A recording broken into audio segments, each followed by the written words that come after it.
เฮโล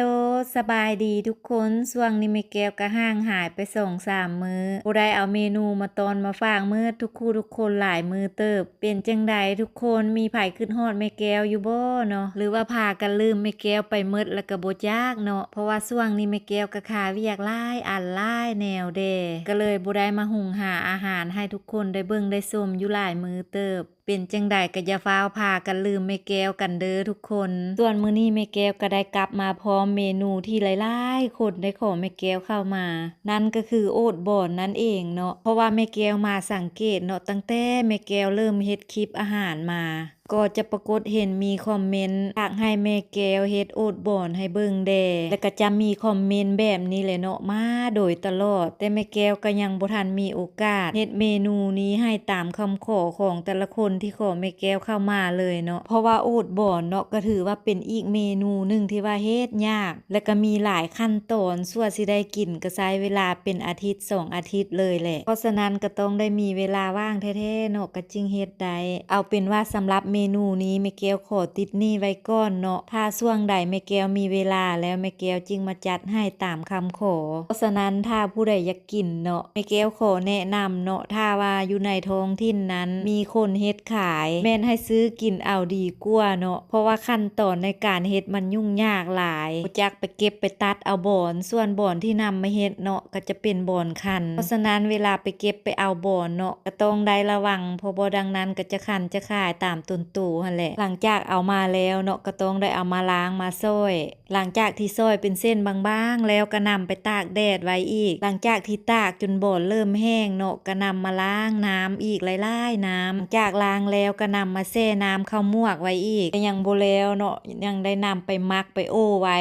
หลังจากที่โอ้ไว้ก็ยังนำมานึ่งอีกหลายๆชั่วโมงอีกได้นึ่งก็ได้ส่วนสิเป็นโอทบอนออกมาแบบนี้หั่นนะใช้เวลายุ่งยากอยู่หลายพอสมควรเพราะฉะนั้นถ้าบอนใดมีขายเนาะแม่แก้วขอแนะนำให้ซื้อกินเอาซะเพราะว่าในการเฮ็ดก็เสี่ยงอีกได้ว่ามันสิเป็นหรือบ่เป็นสำหรับโอทบอนที่แม่แก้วได้มามื้อนี้แม่แก้วได้มาแต่ปากสั้นเนาะเพราะว่าเอื้อยเพิ่นมาแล้วเพิ่นฮู้เจ้าใดที่เฮ็ดแซ่บหั่นน่ะเพิ่นก็เลยซื้อมาให้ตั้งแต่กี้เนาะตอนที่แม่เฒ่าเพิ่นยังมีชีวิตอยู่แม่เฒ่าของแม่แก้วก็เป็นอีกผู้หนึงเลยเนาะที่เฮ็ดโอทบอนแซ่บสุดอยู่ในตัวเมืองปากสันโอทบอนที่แม่เฒ่าเฮ็ดเนาะบ่จำเป็นต้องมาตำแจ่วแบบนี้ก็ได้กินละลากับข้าวก็ถือว่าแซ่บสุดๆเลยสี่มือแม่เฒ่าเฮ็ดนะโอทที่แม่เฒ่าเฮ็ดเนาะห้างใส่กระตาว่าสินำไปขายอยู่ตลาดเทื่อใดก็ไปบ่ฮอดตลาดยากเทื่อเพราะว่าคนหั่นน่ะรัดซื้อนำทางเมิดก่อนความว่าแซ่บว่าดังหั่นนะมีไผได้เนาะที่อยู่ปักสันและเห็นคลิปนี้ถ้ามีไผเคยได้กินโอทบอนสีมือของแม่เฒ่าเทียบอยู่ปากสันใต้คอมเมนต์มาบอกแม่แก้วเด้อทุกคนเพราะว่าแม่แก้วเองก็เป็นอีกผู้หนึงเนาะที่มักกินเมนู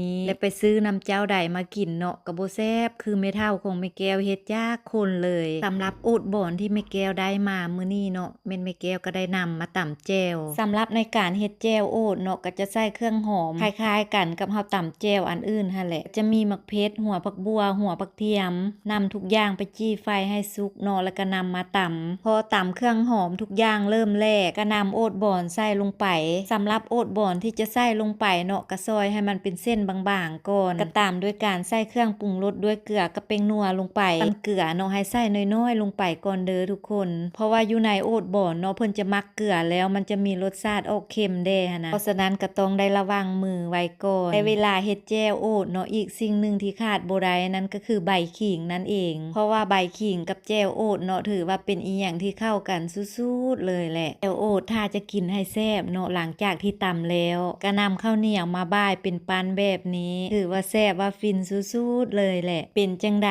ทุกคนสำหรับเมนูแจ่วโอทบอนของแม่แก้วมื้อนี้สีสันหน้าตาเป็นตาแซ่บตากินตาซีมอยู่บ่